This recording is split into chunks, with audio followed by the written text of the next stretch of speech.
The business president shutting down two of his major CEO councils following a wave of defections from the president's manufacturing council, and then multiple reports that a separate council of top business leaders would disband.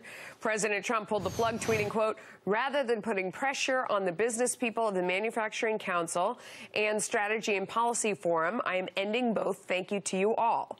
Jamie Dimon is the CEO of JP Morgan Chase. He is a member of the President Trump's Strategy and Policy Forum. He was, at least, sending a memo to employees saying, quote, "I strongly disagree with President Trump's reaction to the events that took place in Charlottesville over the past several days.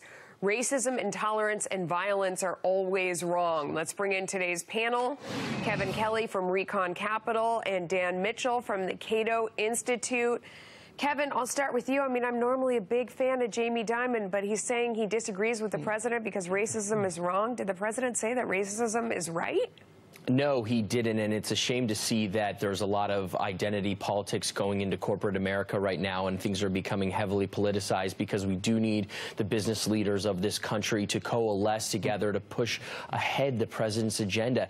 And if you look at Jamie Dimon, he's pushing tax reform as the head of the business round.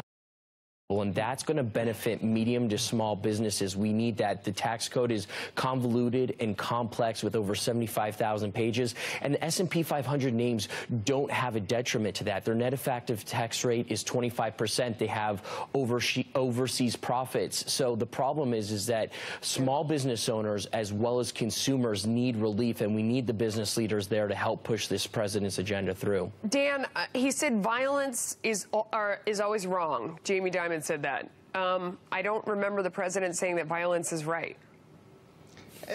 Trump probably could have said things in a much better way to avoid a media pack that was looking to portray whatever he said negatively. And maybe, for all we know, Trump inside his heart doesn't have the right views. I have no idea. But the dark cloud of Charlottesville, the silver lining of that dark cloud is we're getting rid of a couple of cronyist councils. I don't want business leaders in Washington. I want them out in the private sector focusing solely on doing things that please consumers. I want there to be separation of business and government.